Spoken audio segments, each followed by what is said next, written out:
Warungnya sudah ditutup, penjualnya sudah mati. Tapi setiap malam, aroma baksonya masih dimasak oleh sesuatu yang tak terlihat.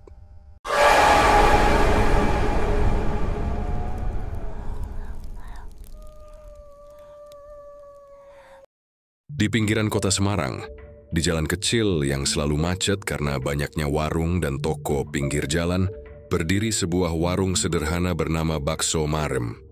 Warungnya tidak besar, hanya berukuran sekitar 5 kali 6 meter, berdinding kayu lapuk dan beratap seng. Tapi entah mengapa, setiap hari, orang rela mengantre panjang di depan tempat itu. Dari pagi hingga malam, aroma kaldu dan bawang goreng selalu mengepul dari dapur kecilnya. Seolah menghipnotis siapapun yang lewat, tak ada yang menyangka. Di balik aroma gurih yang membuat perut bergetar itu, tersimpan rahasia yang tak seharusnya diketahui manusia. Pemilik warung itu bernama Pak Rano, lelaki paruh baya, kulitnya legam terbakar matahari, rambutnya tipis, dan wajahnya datar nyaris tanpa ekspresi.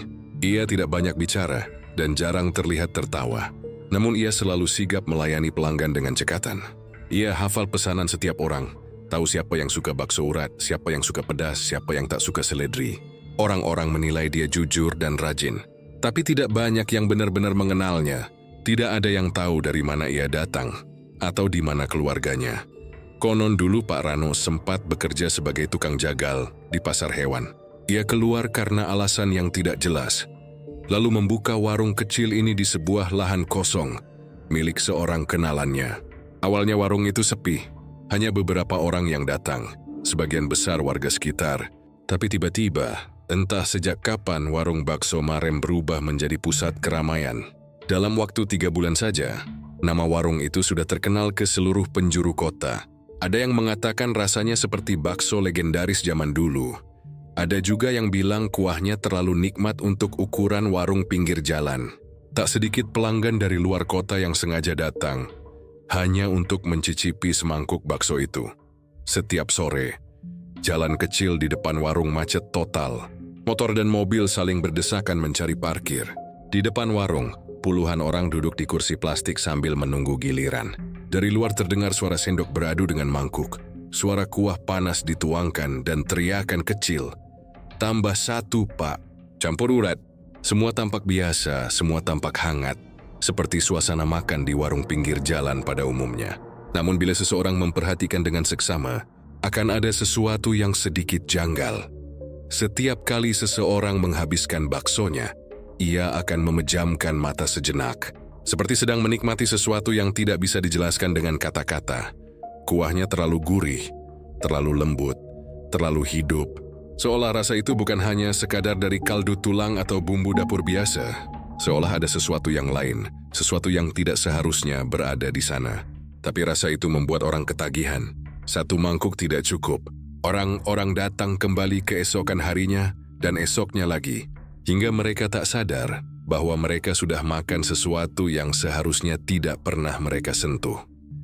Ada satu pelanggan tetap bernama Dina, seorang mahasiswi tingkat akhir yang setiap pulang kuliah selalu mampir ke warung itu. Dia menyukai suasana hangatnya, aroma kuah yang menenangkan, dan rasa daging baksonya yang empuk dan lembut di lidah. Kadang ia datang sendirian, duduk di pojok dekat kipas angin yang berdebu, sambil memperhatikan Pak Rano bekerja. Ia memperhatikan tangan lelaki itu yang cekatan mencetak bakso dari adonan, matanya yang selalu fokus, dan caranya mengaduk kuah di panci besar yang tak pernah berhenti mendidih. Ada sesuatu yang aneh tapi sekaligus memikat. Suatu kali Dina memberanikan diri bertanya, "Pak, rahasianya apa sih? Kok bisa seenak ini?" Pak Rano menatapnya sebentar, lalu tersenyum samar. "Yang penting hati tenang, Dok. Kalau masak pakai hati, rasa akan nemu jalannya sendiri." Jawaban itu membuat Dina tertawa kecil, tapi entah kenapa juga membuatnya merinding. Ada nada datar dalam suara itu, seperti bukan lelucon, tapi lebih seperti pesan tersembunyi. Warga sekitar pun menyukai Pak Rano. Ia sering memberi bakso gratis untuk anak-anak kecil yang lewat, kadang memberi sisa daging ke tetangga sebelah. Tapi di malam hari ada sesuatu yang lain terjadi. Beberapa warga pernah melihat truk kecil berhenti di belakang warungnya, sekitar jam 2 dini hari. Ada 2 orang pria turun membawa karung besar. Mereka menurunkan muatan itu ke dalam dapur tanpa berkata sepatah kata pun. Saat pagi tiba, truk itu sudah lenyap dan warung bakso Marem buka seperti biasa. Ketika ditanya oleh warga, Pak Rano hanya menjawab pendek, "Daging impor biar empuk." Dan semua orang percaya begitu saja. Namun, ada satu hal yang membuat orang bertanya-tanya. Setiap kali musim daging mahal, harga bakso di warung itu tidak pernah naik, bahkan kadang malah lebih murah. Banyak warung bakso lain di sekitar yang mengeluh, merasa tersaingi, tapi tidak ada yang bisa menandingi rasanya. Setiap orang yang mencoba meniru resepnya selalu gagal. Mereka bilang, tidak ada kaldu yang bisa menyamai rasa yang dihasilkan Pak Rano. Kuahnya seperti memiliki jiwa. Dari dapur belakang warung itu, setiap malam selalu terdengar suara pisau yang diasah. Kadang diiringi suara dentingan logam dan hentakan seperti benda berat dijatuhkan ke lantai. Beberapa anak kecil yang bermain di sekitar mengaku mendengar suara itu, seperti seseorang sedang memotong sesuatu. Tapi karena takut mereka tidak pernah mendekat. Apalagi setelah satu dari mereka, anak bernama Reno, pernah melihat bayangan seperti kaki manusia tergantung di dekat jendela dapur. Sejak malam itu, ia tak berani lewat sana lagi. Pak Rano jarang terlihat keluar warung. Ia tidur di ruangan kecil di belakang dapur, hanya beralaskan tikar. Kadang tetangga mendengar ia berbicara sendiri di malam hari. Seseorang pernah menguping dan mendengar bisikan samar, seperti sedang berbicara dengan orang lain. Tapi tidak ada siapapun di sana. Warungnya tetap bersih, rapi dan selalu wangi kaldu. Tak ada yang curiga. Semua orang hanya peduli satu hal, rasa baksonya. Suatu sore datang seorang pelanggan baru. Pria muda, berpakaian rapi, tampak seperti orang luar kota. Ia makan dengan lahap lalu menghampiri Pak Rano. "Saya dari Jakarta, Pak. Saya dengar warung Bapak ini paling enak se-Semarang." Pak Rano hanya tersenyum. "Orang datang, orang pergi. Tapi rasa tetap tinggal," jawabnya pelan. Kata-kata itu terdengar aneh, tapi si pria hanya tertawa kecil. Ia bahkan membungkus 2 porsi tambahan untuk dibawa pulang. Esok harinya, ia kembali lagi, dan lagi. Hingga suatu waktu, pria itu tidak terlihat lagi, dan tidak ada yang tahu kemana ia pergi. Waktu berlalu, dan nama bakso Marem semakin terkenal. Media sosial dipenuhi foto-foto mangkuk bakso dengan caption beragam. "Paling enak seumur hidup.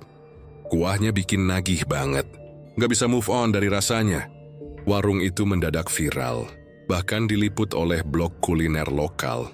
Tapi tidak satu pun dari mereka yang tahu rahasia di balik dapur kecil itu. Di sebuah malam yang sepi, hujan turun deras mengguyur atap seng warung itu. Lampu redup berkelip karena korsleting. Di dapur, Pak Rano duduk di kursi kecil menatap panci besar yang masih mendidih. Ia mengaduk pelan dengan sendok panjang. Uap panas mengepul menutupi wajahnya. Di sudut dapur, ada sebuah ember besar tertutup kain. Dari celahnya menetes cairan merah pekat ke lantai. Ia menatapnya sejenak, lalu tersenyum tipis. Rasanya akan sempurna, gumamnya. Keesokan paginya seperti biasa, warung kembali ramai. Orang-orang datang dengan wajah senang, menunggu semangkuk kelezatan yang mereka yakini sebagai bakso terenak di kota. Dina datang paling pagi, duduk di kursi favoritnya, dan menatap panci besar di dapur yang sedang beruap. Dwi tidak tahu bahwa malam tadi sesuatu telah berubah dalam resep itu. Ia tidak tahu bahwa mungkin rasa lezat yang menempel di lidahnya selama ini bukan berasal dari sapi, tapi dari sesuatu yang pernah bernapas.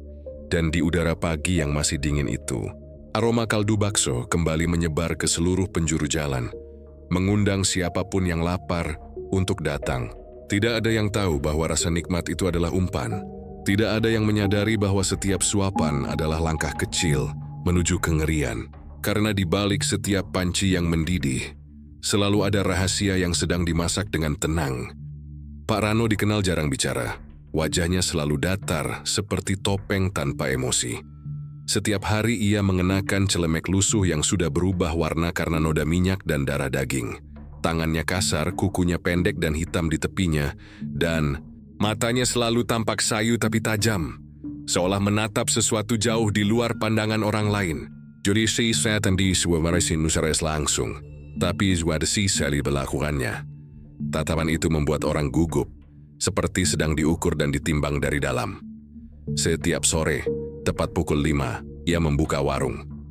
Tidak pernah lebih awal, tidak pernah terlambat.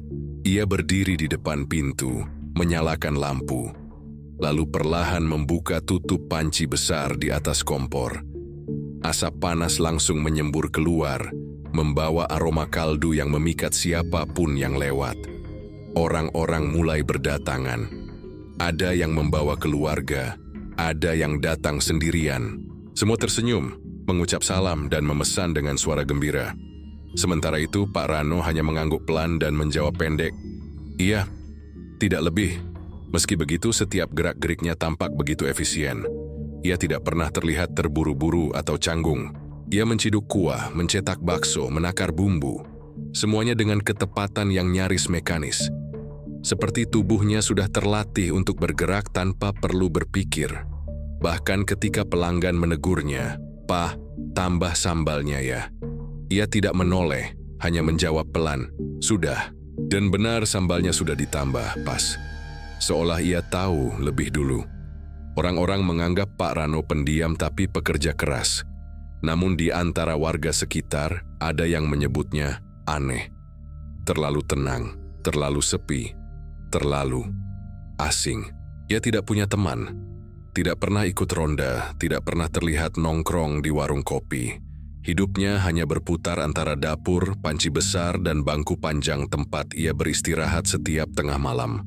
Yang paling aneh adalah aktivitasnya di jam-jam yang tidak wajar. Banyak warga yang pernah melihat truk kecil berhenti di belakang warung sekitar jam 2 atau 3 dini hari. Lampunya dimatikan dan 2 orang lelaki turun membawa karung-karung besar berwarna gelap. Mereka membawanya masuk lewat pintu belakang.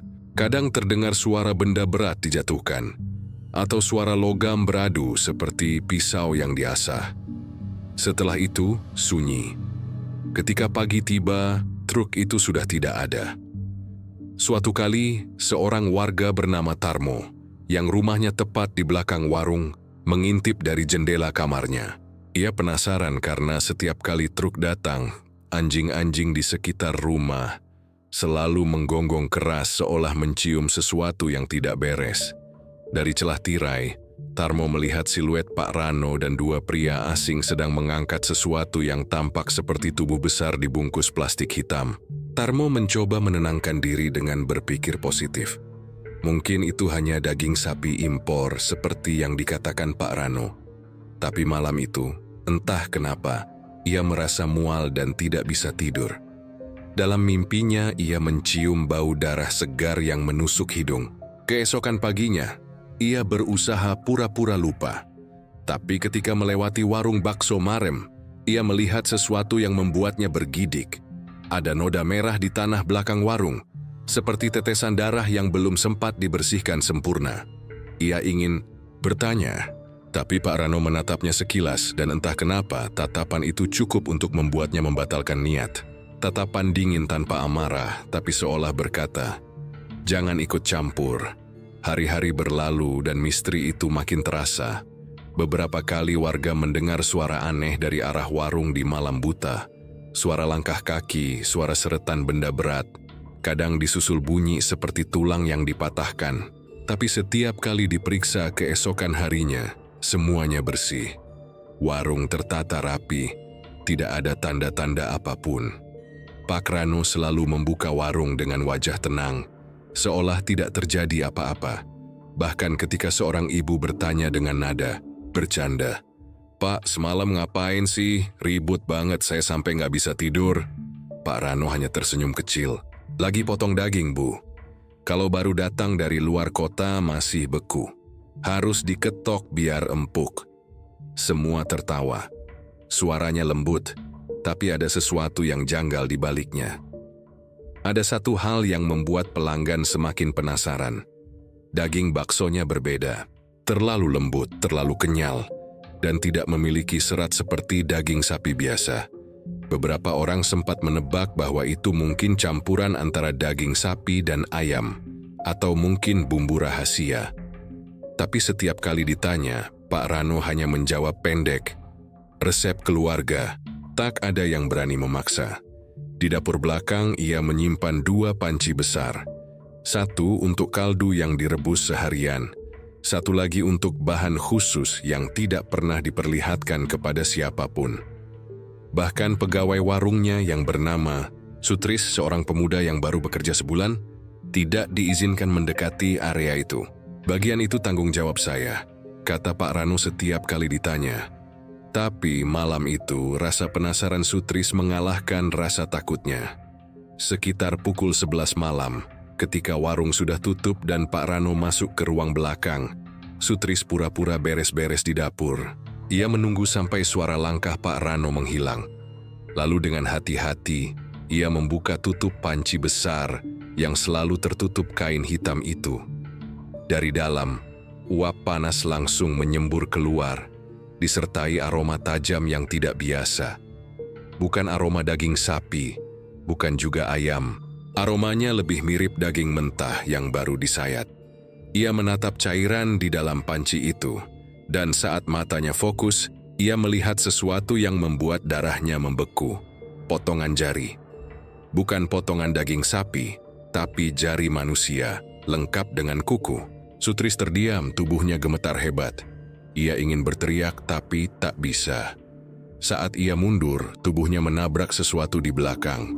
Ia menoleh. Pak Rano berdiri di sana, menatapnya tanpa ekspresi. "Kamu sudah lihat," ucapnya datar. Suaranya tidak marah, tapi dingin seperti pisau yang baru diasah. "Tutup pancinya, nanti kuahnya hambar." Sutris menelan ludah, langkahnya mundur perlahan. Tapi sebelum sempat berlari, Pak Rano sudah lebih dulu mendekat. Dengan satu gerakan cepat, ia menekan pundak Sutris dan berbisik di telinganya. "Kamu kerja di sini, artinya kamu bagian dari rasa." Malam itu, Sutris tidak pernah terlihat lagi. Orang-orang mengira ia kabur karena takut kerja berat. Tapi ada yang bilang, sejak malam itu, rasa bakso Marem jadi lebih gurih dari biasanya. Setelah kejadian itu, tak ada lagi yang berani bekerja lama di warung itu. Setiap pegawai baru selalu bertahan hanya beberapa minggu, lalu pergi tanpa pamit. Pak Rano selalu bilang mereka tidak cocok kerja malam. Tapi anehnya, warung tidak pernah kekurangan tenaga. Selalu ada orang baru, dan tidak pernah ada yang tahu dari mana datangnya. Sampai suatu hari, seorang pedagang daging bernama Arif datang menagih utang. Ia memasok daging sapi ke warung Pak Rano beberapa bulan lalu, tapi pembayaran terakhir belum diterima. Saat ditanya, Pak Rano hanya berkata pelan, "Sekarang saya punya sumber lain." Arif tidak mengerti. "Sumber lain gimana, Pak?" tanya Arif dengan bingung. "Dari orang yang tidak lagi dipakai dunia," jawabnya tenang sambil mengaduk kuah di panci. Arif tertawa, mengira itu lelucon, tapi saat ia menatap mata Pak Rano, tawa itu perlahan hilang. Ada sesuatu yang gelap di sana, sesuatu yang membuatnya mundur beberapa langkah tanpa sadar. Malam harinya, truk kecil itu datang lagi. Suaranya lirih di antara angin malam. Seorang lelaki turun membawa karung. Dari celah karung yang robek, terlihat sekilas warna pucat kulit manusia. Tapi tidak ada yang melihat, tidak ada yang tahu. Hanya satu hal yang pasti, keesokan harinya, aroma kaldu bakso Marem kembali menyeruak, mengundang puluhan orang datang untuk mencicipi rasa yang empuk. Dan di balik dapur yang selalu beruap, itu Pak Rano kembali berdiri, mengaduk panci besar dengan gerakan perlahan, sambil berbisik pada dirinya sendiri. "Selama mereka suka, aku tidak berdosa." Dina adalah pelanggan setia warung bakso Marem.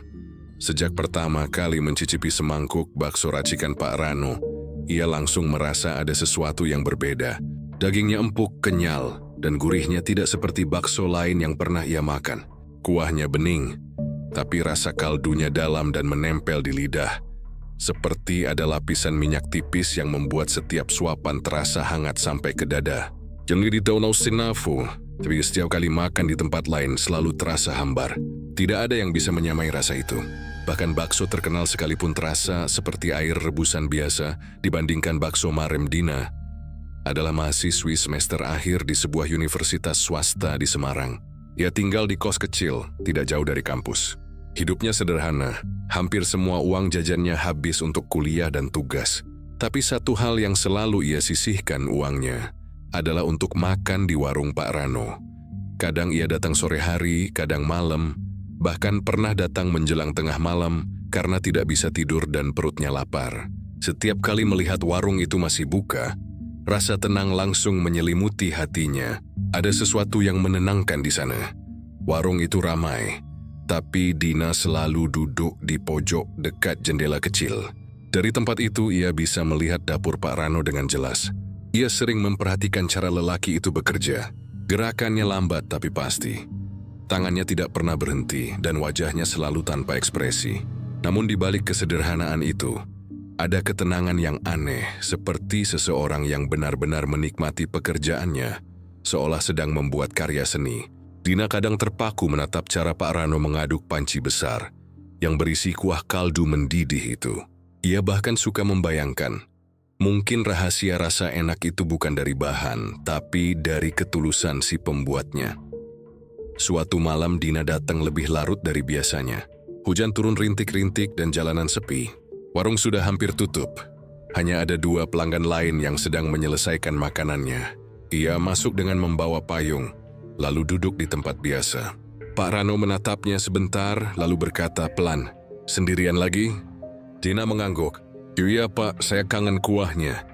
Jawaban itu membuat Pak Rano tersenyum samar.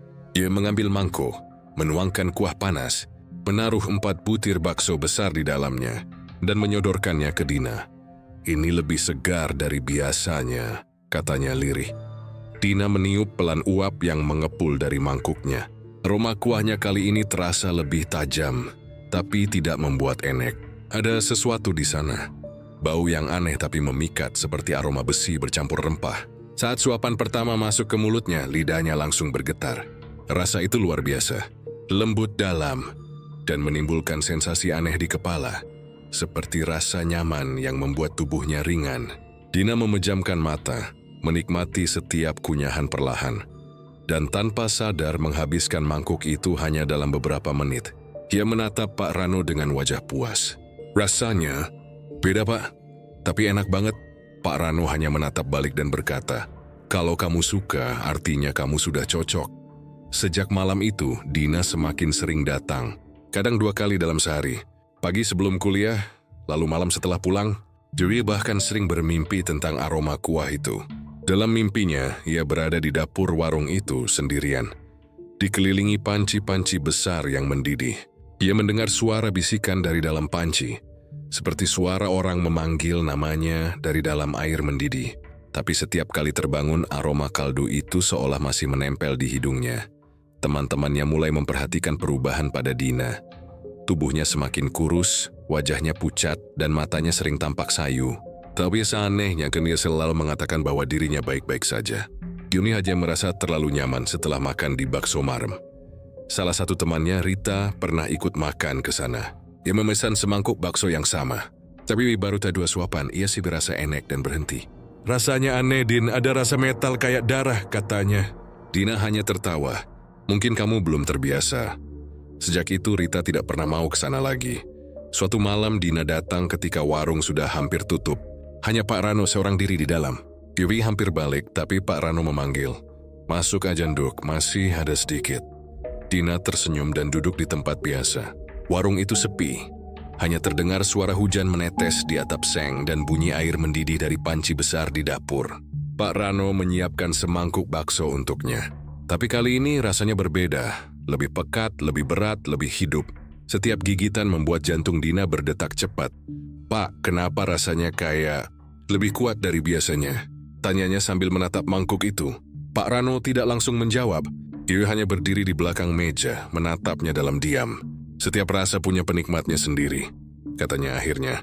"Kadang, untuk menemukan rasa sejati, seseorang harus berani makan dengan seluruh dirinya." Dina tidak mengerti maksudnya, tapi ia mengangguk pelan. Ia terus makan meski hatinya mulai merasa ganjil. Beberapa hari kemudian, Dina mengalami mimpi yang semakin aneh. Dalam mimpinya, ia duduk di kursi warung yang sama.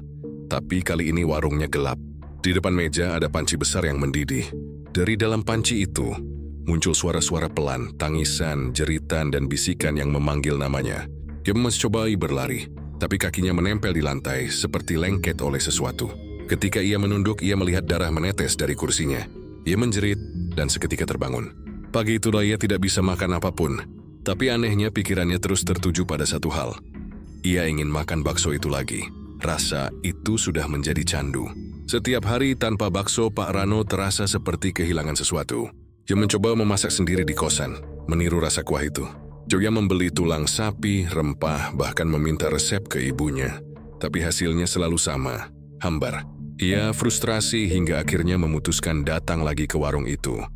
Ketika ia tiba, warung terlihat sepi, lampunya temaram, dan hanya ada suara sendok beradu dari dalam dapur. Dina memanggil pelan, "Pak Rano," tapi tidak ada jawaban. Ia menatap ke arah panci besar di dapur. Uap panas naik perlahan, dan dari dalam terdengar suara seperti desahan. Ia mendekat perlahan dan aroma itu langsung menyergap hidungnya. Aroma yang membuat perutnya bergetar. Tapi kali ini, di antara aroma kaldu itu, ia mencium sesuatu yang lain. Bau busuk, samar tapi jelas. Bau yang tidak seharusnya ada di dapur. Tepat saat itu, Pak Rano muncul dari balik pintu belakang. Wajahnya basah, entah karena keringat atau sesuatu yang lain. "Lapar lagi, Nduk?" tanyanya pelan. Dina tersenyum kikuk. "Iya, Pak. Cuma pengen sedikit aja." Pak Rano mengangguk lalu berjalan ke arah panci besar. Ia mengaduknya perlahan, dan dari dalam sesuatu mengambang sesaat seperti kulit manusia. Tapi Dina tidak melihat jelas karena uap menutupi pandangannya. Ia hanya duduk diam, menunggu. Setelah makan malam itu, Dina merasa aneh. Tubuhnya terasa hangat tapi juga berat. Ia pulang ke kos, berbaring di ranjang, dan merasa seperti ada sesuatu yang bergerak di dalam perutnya. Dina memegang perutnya, mendengar suara seperti detakan kecil di dalam. Ia mencoba menenangkan diri. Mungkin cuma maag, pikirnya. Tapi malam itu ia bermimpi lagi. Dalam mimpinya, Pak Rano berdiri di samping ranjangnya, membawa mangkuk bakso, dan berkata dengan suara dalam, "Kamu sudah jadi bagian dari rasa, Dina." Beberapa hari kemudian, ia berhenti kuliah. Teman-temannya tidak tahu kemana ia pergi. Kosnya dikosongkan, dan hanya tersisa beberapa pakaian serta satu foto yang tertinggal di meja. Foto semangkuk bakso yang pernah ia unggah ke media sosial. Di dalam foto itu, kalau diperbesar di balik uap kuahnya, terlihat sesuatu yang menyerupai bayangan wajah manusia. Dan dari hari itu, orang-orang mulai bilang rasa bakso Marem semakin lezat dari biasanya. Semakin hari, suasana di sekitar warung bakso Marem semakin ganjil. Semarang bagian pinggiran yang biasanya sepi dan tenang, kini dipenuhi bisik-bisik aneh tentang orang-orang yang tiba-tiba menghilang. Awalnya hanya seorang pengamen jalanan bernama Darto, lelaki kurus dengan gitar tua yang biasa duduk di pinggir jalan depan warung Pak Rano. Orang-orang mengenalnya sebagai sosok yang ramah, sering menyapa pengunjung dengan lagu-lagu lawas dan senyum lebar. Suatu malam Darto terlihat seperti biasa, duduk di kursinya, menyanyi pelan sambil menatap antrean panjang di warung itu. Namun setelah malam itu, tak ada lagi yang melihatnya. Gitar bututnya ditemukan bersandar di tembok dekat tong sampah belakang warung. Dawai-dawainya terputus, seolah dicabik sesuatu. Tak ada darah, tak ada jejak kaki. Hanya gitar dan aroma kuah daging yang makin kuat malam itu. Warga sempat mengira Darto pergi ke luar kota, mungkin pulang ke kampung. Tapi tak lama, hilang lagi satu orang, Sutrisno, tukang parkir, yang setiap sore membantu mengatur kendaraan pelanggan warung. Ia dikenal baik, tak pernah menagih uang parkir berlebihan, dan sering membantu anak-anak menyeberang jalan. Suatu malam, setelah warung tutup, Sutrisno masih terlihat duduk di kursinya di pinggir jalan, sambil menyalakan rokok terakhir. Tapi keesokan paginya, hanya kursinya yang tertinggal. Di bawahnya ada bekas retan tanah, menuju gang sempit di belakang warung Pak Rano. Warga mulai resah. Beberapa dari mereka mengaku mendengar suara aneh dari arah warung setiap tengah malam, seperti bunyi logam beradu dengan daging mentah yang dipotong. Ada juga yang mengatakan mencium bau busuk samar di udara, bercampur dengan aroma kuah kaldu yang semakin menyengat. Namun anehnya, setiap kali kabar kehilangan itu menyebar, warung bakso Marem justru makin ramai. Orang-orang seperti tidak peduli. Mereka terus datang antre, memuji rasa bakso yang tak ada tandingannya. Ada yang bercanda, mungkin rahasianya di bumbu, bukan di daging. Tapi ada pula yang berbisik pelan, atau mungkin di sesuatu yang lain. Dina, mahasiswa yang sering makan di sana, mulai merasa tidak enak hati. Ia ingat beberapa kali melihat Pak Rano mengusir seseorang yang minta makan gratis dengan cara kasar. Tapi setelah itu, orang itu tidak pernah terlihat lagi. Suatu sore, ia memperhatikan dari jauh. Di dapur kecil yang terbuka sebagian, ia melihat Pak Rano memasukkan potongan besar daging ke dalam panci besar. Daging itu warnanya agak pucat, tidak seperti daging sapi yang biasanya merah tua. Namun karena lapar dan sudah terbiasa, Dina menepis pikirannya. Mungkin efek cahaya lampu, gumamnya. Sementara itu, seorang warga bernama Bu Wati, pemilik warung kopi di seberang jalan, mulai memperhatikan hal-hal kecil yang janggal. Setiap dini hari, ketika ia menyiapkan kopi untuk pelanggan pagi, ia sering mendengar suara mobil berhenti di belakang warung Pak Rano. Lalu suara langkah kaki tergesa-gesa dan karung-karung yang diseret ke dalam. Kadang terdengar bunyi dentuman berat, diikuti dengan suara sesuatu jatuh ke lantai. Pernah satu kali ia mengintip dari balik jendela. Dia melihat sosok Pak Rano mengenakan sarung tangan karet, menyeret karung besar yang tampak berat, meninggalkan jejak cairan gelap di tanah. Tapi ketika karung itu terbuka sedikit karena tersangkut di pintu, ia hanya bisa melihat kilatan warna putih pucat seperti tulang. Bu Wati menjerit pelan, menutup jendela, dan berlari masuk ke dalam rumah. Tapi esok harinya ia pura-pura tak tahu apa-apa. Yuyus takut, kabar hilangnya orang makin banyak. Dalam 2 minggu, sudah 4 warga yang dilaporkan tidak pulang. Tapi polisi hanya mencatat laporan seadanya. Mengatakan mungkin mereka pindah, mungkin lari dari hutang, mungkin keluar kota mencari kerja. Tak ada penyelidikan serius. Tapi ada satu kebetulan yang tak bisa diabaikan. Setiap kali satu orang hilang, warung Pak Rano selalu menambah porsi daging dalam menunya. Panci kaldu yang biasanya kecil kini jadi 2 kali lipat. Pelanggan semakin ramai, aroma semakin menggoda, dan warga yang tahu justru memilih diam. Suatu malam ketika hujan deras mengguyur Semarang, Dina yang lewat di depan warung, melihat lampu dapur warung masih menyala meski sudah lewat tengah malam. Dari sela tirai plastik, ia melihat siluet Pak Rano sedang berdiri di depan meja besar, mengangkat pisau panjang. Di depannya tergeletak sesuatu yang tertutup kain putih. Dina tak bisa melihat jelas, tapi bentuknya menyerupai tubuh manusia. Hedi membeku di tempat. Pak Rano menunduk, mengangkat kain itu sedikit, lalu menatapnya lama sebelum memotong perlahan. Suara pisau menembus daging terdengar jelas di tengah suara hujan. Dina berlari tanpa menoleh ke belakang. Esok paginya, ia datang ke warung itu lagi. Mungkin karena rasa penasaran, atau karena pikirannya menolak percaya apa yang dilihat malam sebelumnya. Tapi saat ia memesan semangkuk bakso, Pak Rano menatapnya dengan tatapan dingin, yang membuat darahnya berhenti mengalir. "Semalam kamu lewat ya?" tanyanya datar. Dina terdiam, jantungnya berdegup kencang. Pak Rano hanya tersenyum tipis, lalu menyendokkan bakso ke mangkok. "Coba ini dagingnya baru datang," katanya pelan. Dina menatap mangkok itu. Dan entah kenapa aroma yang biasanya menggoda kini terasa seperti busuk samar. Tapi orang-orang di sekitar tampak menikmati dengan lahap. Peni tertawa berbincang. Tak sadar mungkin mereka sedang memakan sesuatu yang bukan dari dunia hewan. Di luar, Bu Wati menatap dari warung kopinya, mencoba memberanikan diri untuk bicara. Tapi suaranya seakan hilang. Yurite Nesuri yang mengerikan sedang terjadi. Tapi siapa yang mau percaya? Semua orang hanya tahu satu hal. Setiap mangkuk bakso dari warung itu selalu habis, tak tersisa. Dan setiap kali ada yang hilang, antrean di depan warung makin panjang. Hingga akhirnya seorang anak kecil datang membawa kabar baru. Di pinggir sungai belakang warung, ditemukan karung berisi potongan kain berdarah.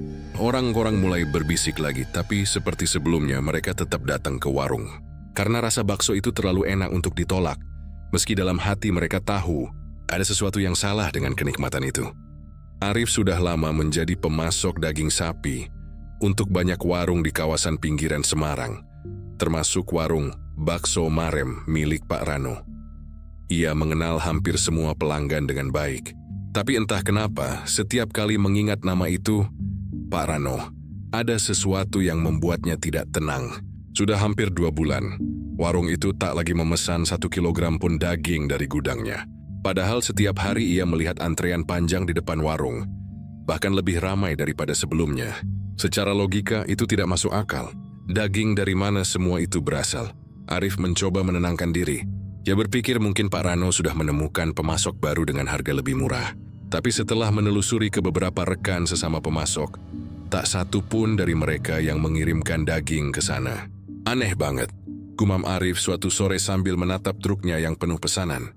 Ia memutuskan untuk mengecek langsung ke warung itu malam harinya. Setelah semua pelanggan pulang, saat malam turun, warung bakso Marem tampak seperti biasa. Lampu-lampu kuning temaram, aroma kaldu menyengat keluar dari dapur, dan suara sendok beradu dengan mangkuk masih terdengar. Arif berdiri di seberang jalan memperhatikan. Sudah itu warung itu akan tutup sekitar pukul 12 malam. Tapi malam itu pas ia melihat sesuatu yang tak biasa. Sekitar pukul 1:30 pagi, sebuah truk kecil berhenti di belakang warung. Lampunya dimatikan. 2 sosok turun dari dalam. Salah satunya Pak Rano dengan celemek lusuh dan sarung tangan karet. Sosok lainnya pria tinggi memakai jaket hitam dan topi. Menyeret karung besar berwarna gelap. Karung itu tampak berat, bahkan sempat jatuh ke tanah dengan suara gedebuk pelan. Dari tempatnya berdiri, Arif bisa melihat cairan merah menetes dari karung itu dan membentuk garis tipis di jalan. Hatinya berdegup cepat. Nalurinya sebagai orang yang biasa menangani daging tahu betul. Itu bukan darah sapi yang baru dipotong. Warnanya terlalu pekat, baunya terlalu menyengat. Ia menunduk menutup hidungnya, tapi rasa mual sudah memenuhi tenggorokannya. Suisi berusaha memotret dari kejauhan, tapi tangannya gemetar. Saat ia menekan tombol kamera, tiba-tiba Pak Rano menoleh. Tatapan matanya langsung mengarah ke arah tempat Arif berdiri. Seketika Arif mundur bersembunyi di balik tiang listrik, dan nafasnya terengah. Ia berdoa agar tidak terlihat. Namun dari balik celah, ia masih bisa melihat Pak Rano berdiri diam cukup lama, seolah tahu sedang diperhatikan, sebelum akhirnya melanjutkan membawa karung itu masuk ke dapur. Pintu belakang ditutup rapat. Hanya terdengar suara rantai besi dan gembok besar dikunci. Arif tidak bisa tidur malam itu. Bayangan karung berlumuran darah itu terus menari di pikirannya. Paginya ia langsung datang ke kantor polisi terdekat dan melapor. Namun laporan itu hanya ditanggapi dengan tawa kecil. Pak Rano itu penjual bakso terkenal, Mas Arif, kata salah satu petugas sambil menyeruput kopi. Saya juga makan di situ. Enak banget baksonya. Nggak mungkinlah hal aneh-aneh. Arif mencoba menjelaskan dengan nada gemetar bahwa ia melihat karung berdarah, bahwa ia tahu seperti apa daging sapi seharusnya, bahwa ada kemungkinan sesuatu yang mengerikan sedang terjadi. Tapi polisi hanya menulis beberapa catatan lalu menutup buku. Kami akan cek nanti kalau sempat, katanya datar. Sejak itu Arif mulai diawasi. Setiap kali ia melintas di depan warung Pak Rano, ia merasa tatapan dingin mengikuti langkahnya.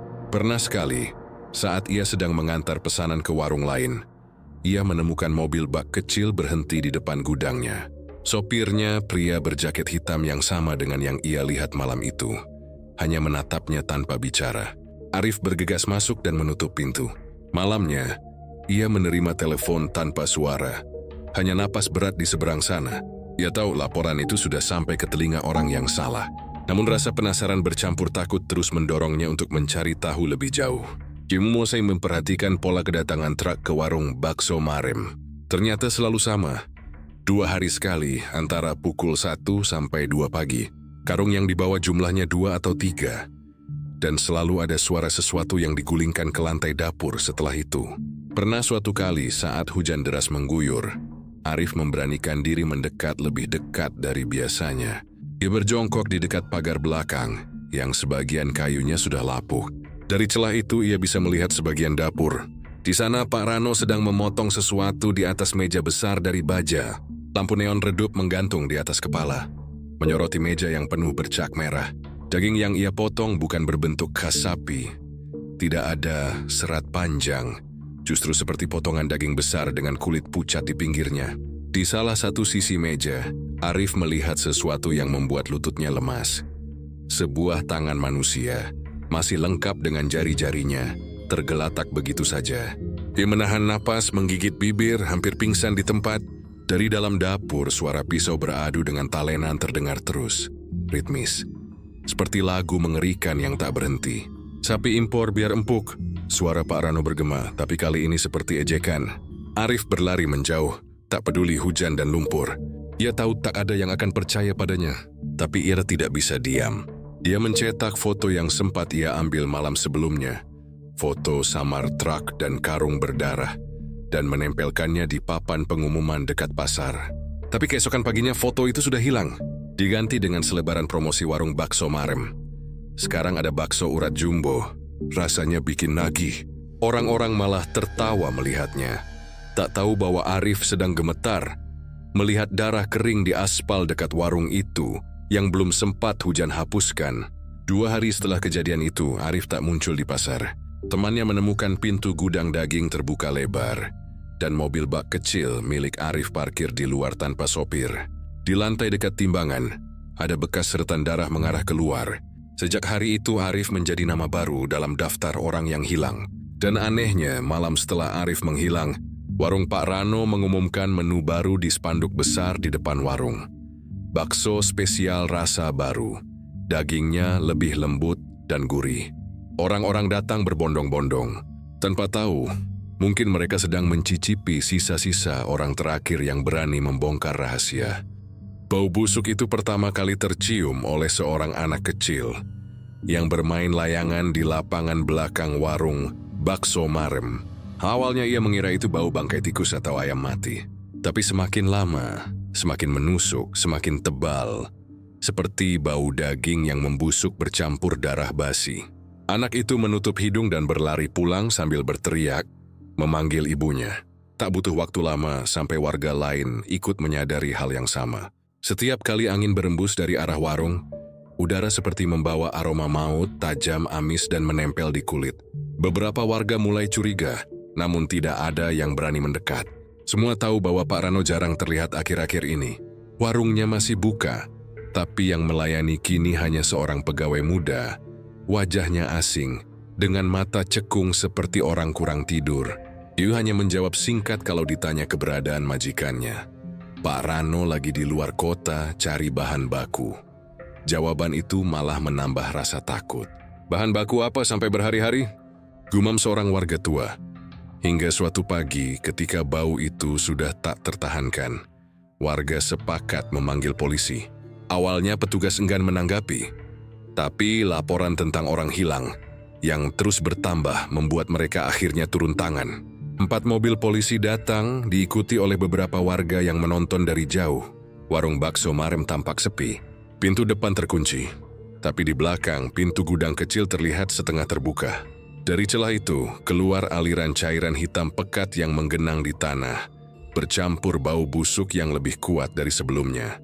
"Siap, kita buka," kata salah satu polisi sambil menutup hidung dengan kain.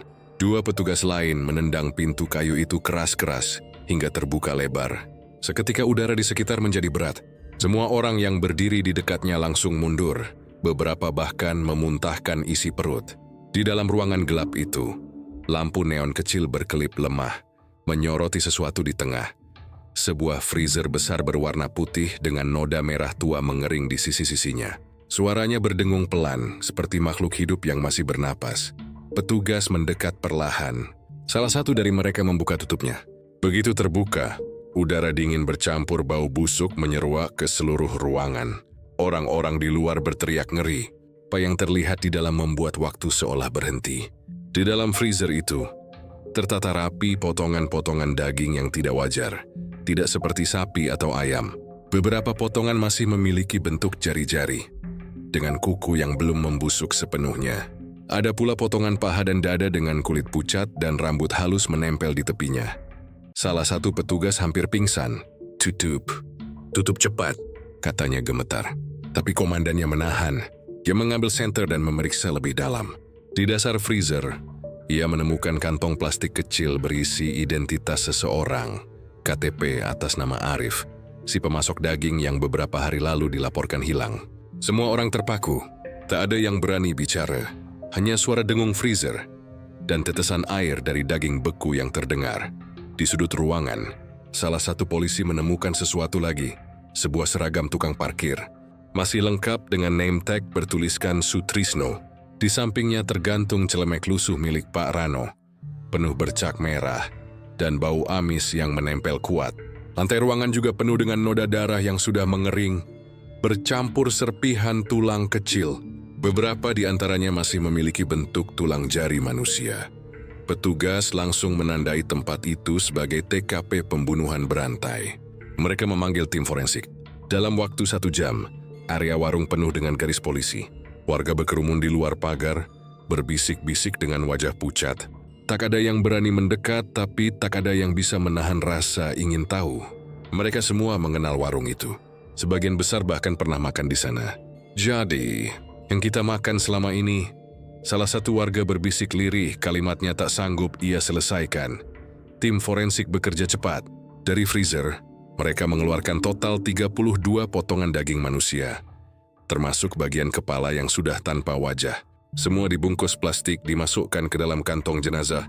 Di dinding ruangan tertempel catatan kecil berisi tulisan tangan. Kaldu terbaik, butuh waktu, dan daging yang segar. Di bawahnya ada daftar nama dengan tanggal di sampingnya. Polisi mengenali beberapa nama di situ. Semua adalah orang yang dilaporkan hilang dalam 2 bulan terakhir. Di dekat pintu, ditemukan juga pisau besar yang sudah berkarat, gergaji kecil, dan sebuah timbangan digital dengan noda darah. Tapi hal paling mengerikan bukan itu. Ketika petugas menyalakan senter ke arah rak pendingin di sisi ruangan, mereka menemukan puluhan mangkuk styrofoam siap saji berisi bakso mentah yang sudah dibentuk bulat-bulat. Sebagian bahkan masih meneteskan cairan merah muda. Salah satu mangkuk terjatuh dan pecah, memperlihatkan potongan daging kecil di dalamnya dengan urat halus seperti otot manusia. Berita itu langsung menyebar ke seluruh kota dalam hitungan jam. Wartawan berdatangan, kamera televisi menyorot dari luar pagar, dan warga yang dulu menjadi pelanggan mulai histeris. Beberapa di antaranya menjerit, beberapa pingsan. Sebagian lainnya hanya berdiri terpaku dengan wajah kosong. Seorang ibu berteriak histeris karena sadar anaknya sering makan di sana setiap minggu. Seorang mahasiswa muntah di tempat karena baru saja mengingat rasa aneh yang menempel di lidahnya tempo hari. Malamnya, polisi menggeledah rumah pribadi Pak Rano yang terletak tak jauh dari warung. Rumah itu sunyi, berantakan, dan penuh bau kimia. Di kamar belakang, mereka menemukan buku catatan hitam berisi resep-resep bakso dengan tulisan yang semakin lama semakin kacau. Di halaman terakhir, ada kalimat yang membuat bulu kuduk berdiri. Daging manusia lebih lembut dari sapi, lebih hangat dari ayam, dan lebih jujur dari siapapun yang memakannya. Polisi mencoba mencari keberadaan Pak Rano, tapi pria itu menghilang tanpa jejak. Tidak ada catatan perjalanan. Tidak ada kendaraan yang terlihat membawanya pergi. Hanya rumor yang beredar bahwa seseorang melihatnya berjalan di tepi jalan arah pelabuhan. Semarang pada malam sebelum penemuan freezer membawa tas hitam besar di punggung.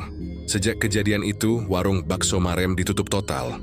Namun Tuag mengaku bau amis masih sering tercium dari arah dapur, terutama jika malam turun dan udara lembab. Kadang terdengar suara dengung seperti freezer yang menyala sendiri, padahal aliran listrik sudah diputus. Beberapa orang yang tinggal di sekitar sana mengaku mendengar suara langkah pelan di dalam warung dan bunyi pisau diasah berulang kali. Beberapa minggu setelah kejadian, saat polisi hendak mengangkut freezer untuk disita, salah satu petugas membuka kembali penutupnya untuk memastikan sudah kosong. Tapi di dasar freezer ada sesuatu yang baru. Sebuah potongan kecil bakso matang, utuh, seperti baru dimasak. Di sampingnya secarik kertas bertuliskan tangan. 1 porsi terakhir untuk kalian yang datang terlambat. Tak ada yang mengaku menaruhnya di sana. Dan sejak malam itu, setiap kali hujan turun di Semarang, bau kaldu yang khas seolah kembali melayang di udara. Aroma gurih yang dulu membuat orang datang berbondong-bondong, tapi kini membuat siapapun yang menciumnya merinding dan menatap kosong ke arah warung kosong yang pernah mereka puja.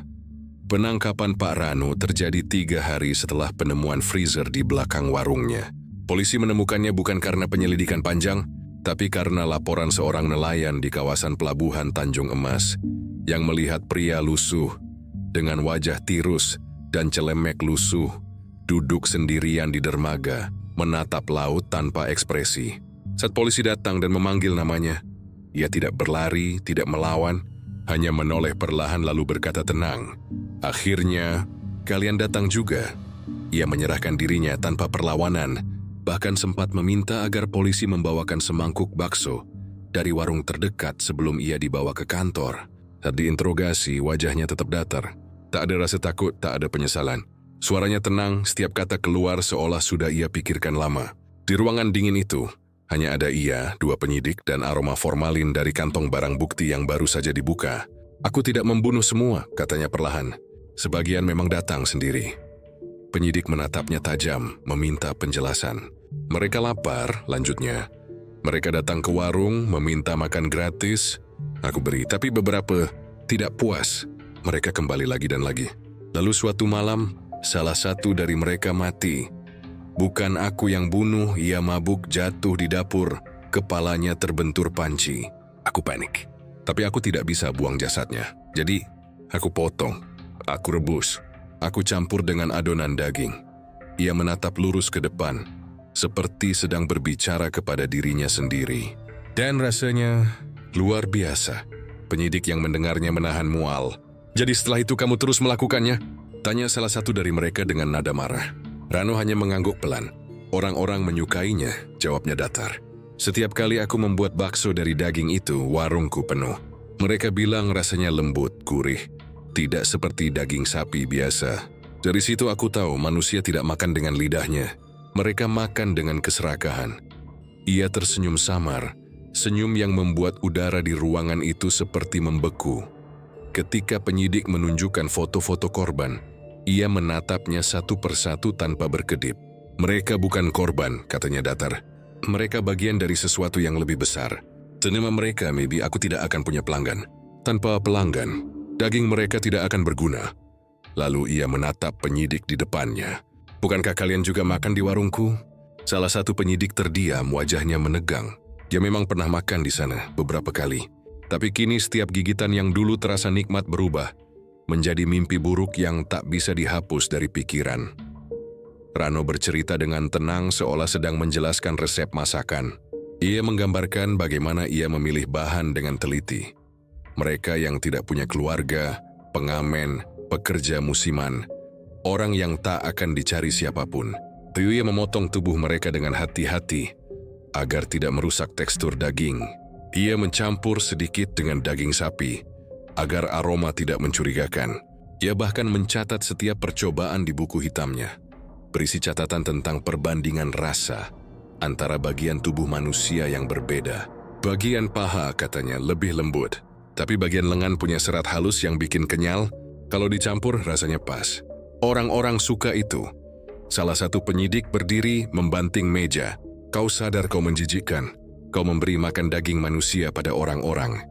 Rano hanya menatapnya tenang. Aku hanya memberi mereka apa yang mereka cari, katanya pelan. Mendiksi ating karena rasa, bukan karena kejujuran. Mereka tahu sesuatu tidak wajar, tapi mereka pura-pura tak peduli. Kau tahu kenapa warungku ramai setelah orang-orang mulai hilang? Karena rasa takut membuat mereka lapar. Lapar membuat mereka buta. Ia berhenti sejenak, menatap dinding seolah ada sesuatu di baliknya. Aku tidak pernah memaksa siapapun makan. Mereka datang sendiri. Mereka bayar. Mereka senang. Kemudian ia menunduk, berbisik lirih tapi jelas terdengar.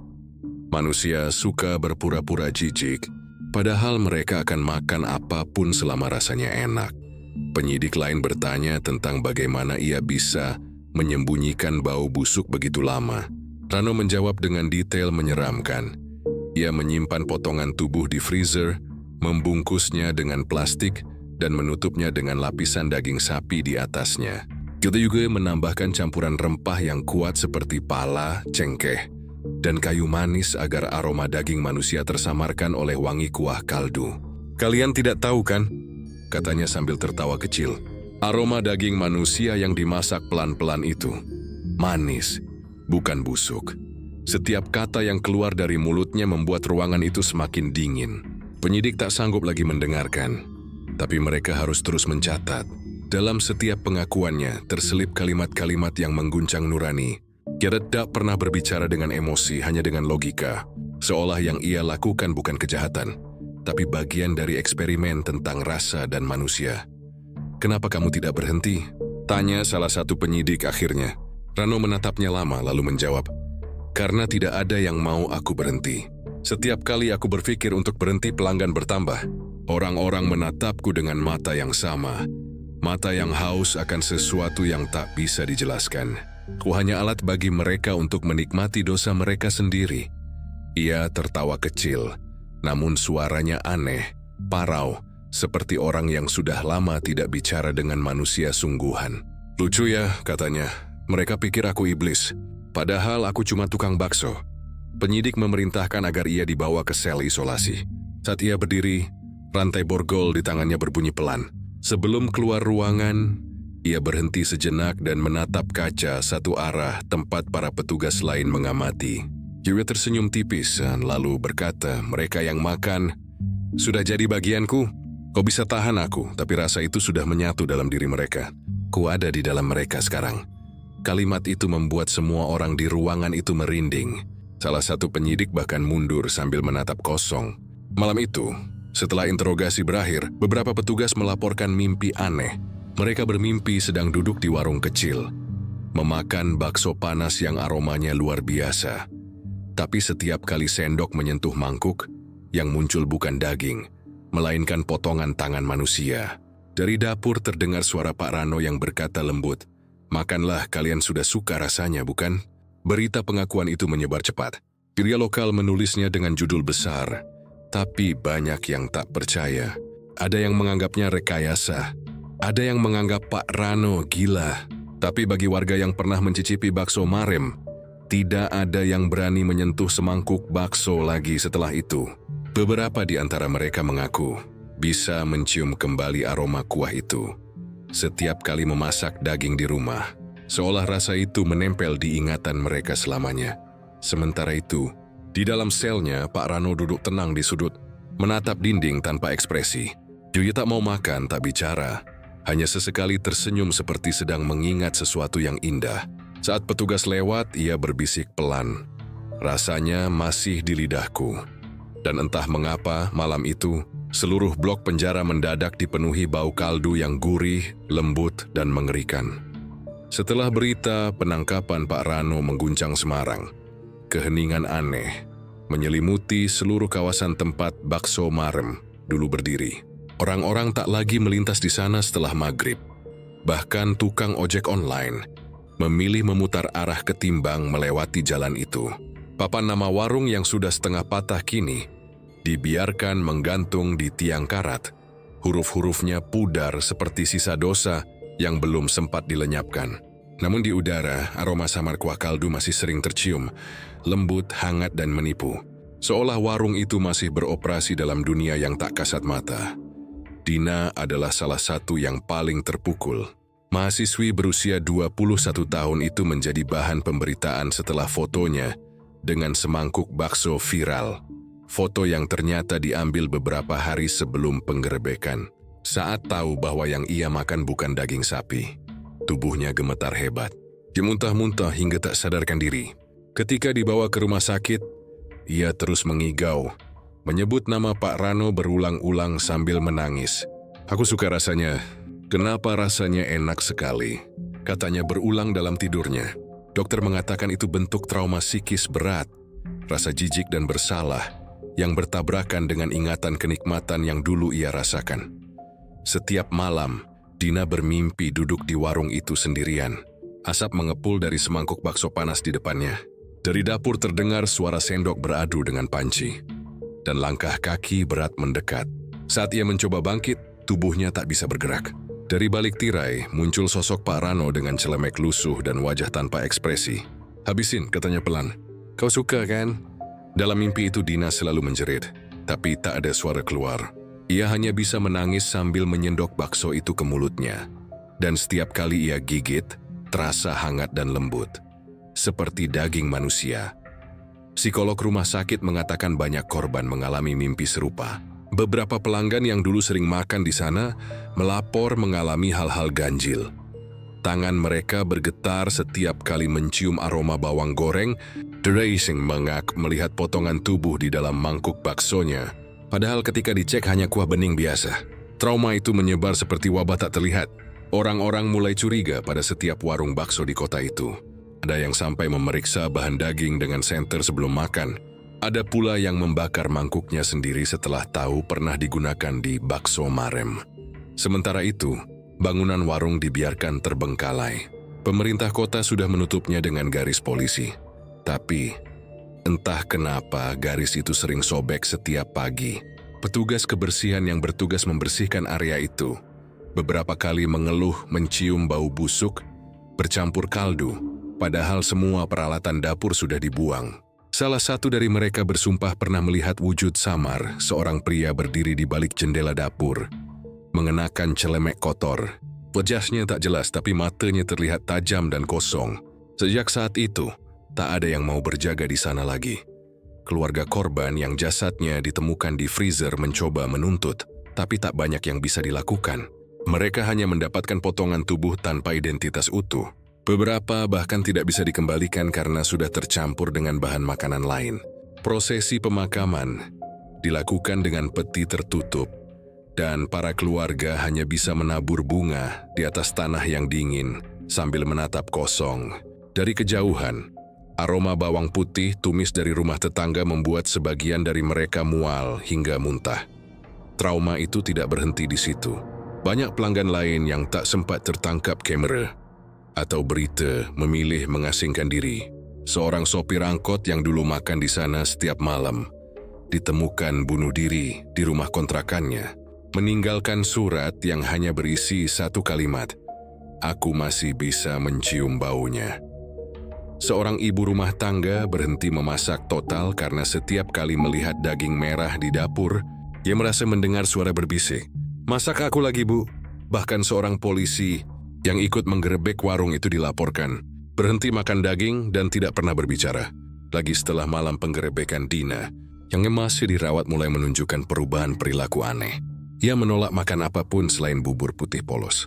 Setiap kali diberi makanan beraroma kuat, ia menjerit histeris dan mencoba melukai dirinya sendiri. Di kamarnya, perawat sering mendengar suara seperti seseorang mengaduk panci, padahal tak ada siapa-siapa. Saat dokter mencoba menanyai, Dina berkata lirih, dia belum pergi, dia masih di dapur. Ketika ditanya siapa yang ia maksud, Dina menatap kosong ke arah dinding dan tersenyum samar. "Pak Rano." Dia bilang, "Aku pelanggan terbaiknya." Malam-malam di rumah sakit tempat Dina dirawat menjadi mencekam. Perawat jaga mengaku mencium bau kaldu gurih di lorong menuju kamar Dina setiap lewat tengah malam. Kadang terdengar suara bisikan pelan dari arah pantry rumah sakit. "Tambah sedikit garam, biar lebih hidup rasanya." Beberapa pasien lain juga mengeluh mendengar suara mendesis seperti air mendidih, tapi saat dicek tidak ada sumbernya. Salah satu perawat bahkan berhenti bekerja setelah melihat sosok pria bercelemek lusuh berdiri di dekat wastafel sambil memegang sendok besar. Ketika perawat itu berbalik dan menatap lagi, sosok itu sudah hilang. Yang tersisa hanya aroma daging rebus yang membuat perutnya mual hebat. Pihak rumah sakit akhirnya memindahkan Dina ke ruangan khusus. Namun meski sudah jauh dari dapur, bau itu tetap mengikuti. Dokter berusaha menenangkannya dengan obat, tapi setiap kali Dina tertidur, ia berteriak seolah sedang dicekik. Dalam tidurnya ia sering berucap, "Rasanya enak tapi kenapa aku takut?" Kalimat itu menjadi simbol dari trauma kolektif warga Semarang, antara jijik dan kenangan pada rasa lezat yang kini berubah menjadi mimpi buruk.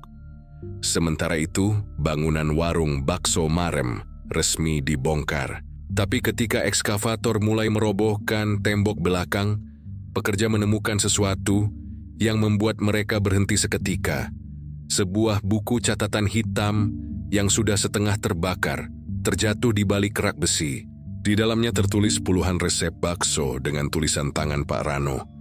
Namun di halaman terakhir, ada kalimat yang membuat bulu kuduk berdiri. "Rasa tidak akan mati. Selama ada yang mengingat, daging akan kembali mencari lidahnya." Buku itu kini disimpan sebagai barang bukti di kantor polisi. Tapi beberapa petugas mengaku setiap kali membuka ruang penyimpanan, mereka mencium bau kuah gurih yang menyengat. Salah satu dari mereka bahkan bersumpah mendengar suara sendok beradu dengan mangkuk di tengah malam. Akhirnya ruang itu dikunci permanen. Dina perlahan mulai pulih, tapi tidak pernah benar-benar sembuh. Ia jarang bicara, sering melamun menatap dinding kosong. Kadang ia menulis di kertas kecil lalu menyobeknya sendiri. Suatu malam perawat menemukan coretan yang membuat mereka bergidik. Aku masih bisa merasakan rasanya di lidahku. Aku takut kalau aku mulai merindukannya. Setelah itu Dina tidak pernah bicara lagi. Rumah sakit memindahkannya ke fasilitas rehabilitasi mental di luar kota. Namun setiap kali hujan turun dan udara menjadi dingin, beberapa perawat di sana bersumpah mencium bau kaldu bakso dari kamar Dina. Tak ada yang tahu kenapa, tapi satu hal pasti, trauma itu tidak berhenti di sana.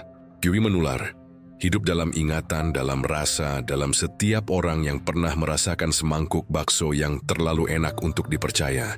Dan di Semarang sampai hari ini, tidak ada yang berani menyebut nama bakso Marem dengan suara keras. Karena setiap kali ada yang berani mengucapkannya, udara tiba-tiba menjadi hangat dan bau kaldu itu muncul lagi, pelan dari arah yang tidak bisa dijelaskan. Beberapa minggu setelah kasus mengerikan itu, Semarang seperti kehilangan napasnya. Kota yang biasanya riuh oleh suara motor dan tawa warung pinggir jalan mendadak terasa asing dan dingin. Semua orang seolah hidup dalam ketakutan yang tak punya bentuk. Bangunan bekas warung bakso Marem kini berdiri sepi. Hanya menyisakan dinding kusam dan lantai retak yang masih mengeluarkan aroma samar kaldu basi setiap kali hujan turun. Pemerintah kota sudah menutup area itu dengan seng, tapi setiap malam terdengar suara aneh dari dalam, seperti seseorang sedang mengaduk panci besar dengan sendok logam. Tak ada yang berani mendekat. Bahkan para petugas keamanan yang ditugaskan berjaga di sekitar sana selalu mencari alasan untuk pindah shift. Suatu malam, seorang penjaga malam bernama Sardi ditugaskan memantau area itu.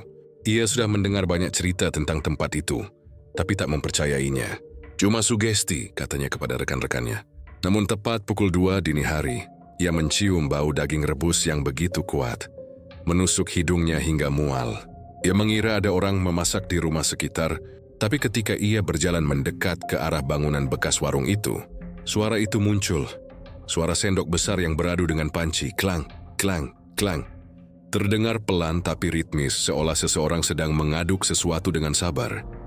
Sardi menyalakan senter, menyorot ke arah jendela warung yang tertutup debu. Dalam pantulan kaca, ia melihat bayangan seorang pria berdiri di balik dapur, mengenakan celemek lusuh. Pria itu tidak bergerak, hanya menatap lurus ke arah Sardi, sambil satu tangannya mengaduk panci besar di atas kompor tua yang seharusnya sudah tidak ada. Ketika Sardi menyadari apa yang ia lihat, tubuhnya langsung kaku. Ia mundur perlahan, tapi sosok itu tiba-tiba berhenti mengaduk dan menunduk. Dari bawah topinya yang kotor, Sardi bisa melihat seulas senyum tipis muncul di wajahnya. Kemudian lampu di dalam bangunan yang sudah mati bertahun-tahun itu menyala perlahan, menyoroti panci besar di atas meja. Di dalamnya terlihat sesuatu yang bergerak, seperti potongan daging yang mendidih. Sardi menjerit dan berlari sekuat tenaga, meninggalkan tempat itu. Ketika rekan-rekannya datang untuk memeriksa, tak ada apa-apa di sana. Lebih songs tidak ada panci, tidak ada tanda kehidupan, tapi bau daging rebus masih tertinggal di udara, kuat dan hangat, seperti baru saja dimasak. Sardi tak pernah kembali bekerja lagi. Inabi si total Zepin dari keluar kota. Namun seminggu kemudian, ia ditemukan meninggal di kamar kosnya.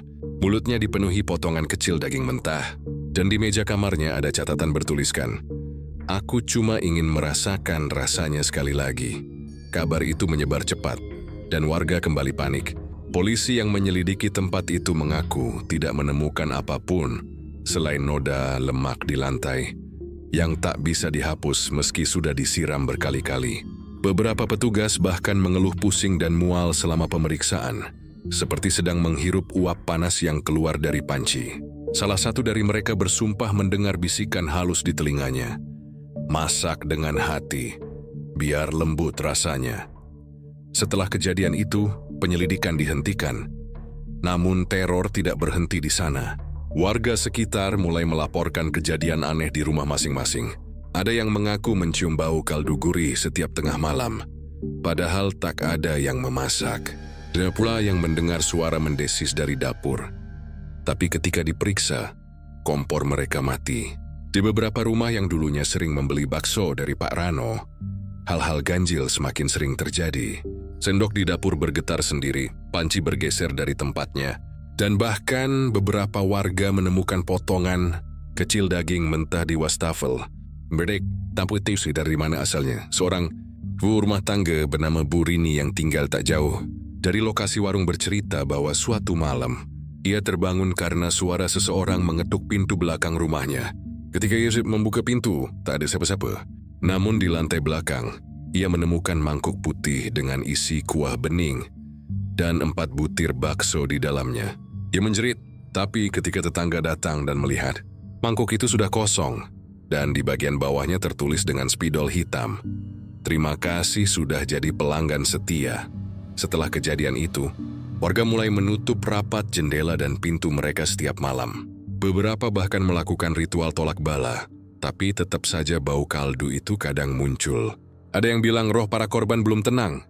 Ada juga yang percaya roh Pak Rano masih gentayangan, terus mencoba melayani para pelanggannya di dunia arwah. Sementara itu, sebuah video viral muncul di media sosial. Video itu diunggah oleh sekelompok anak muda yang nekat merekam diri mereka saat masuk ke bangunan bekas warung Bakso Marem. Mereka menyalakan kamera malam dan bercanda sambil menyusuri dapur gelap yang penuh lumut. Awalnya tidak ada yang aneh, hingga salah satu dari mereka membuka pintu kulkas tua di pojokan. Kamera merekam jelas isi kulkas itu. Tidak ada daging, hanya sepotong celemek kotor yang terlipat rapi.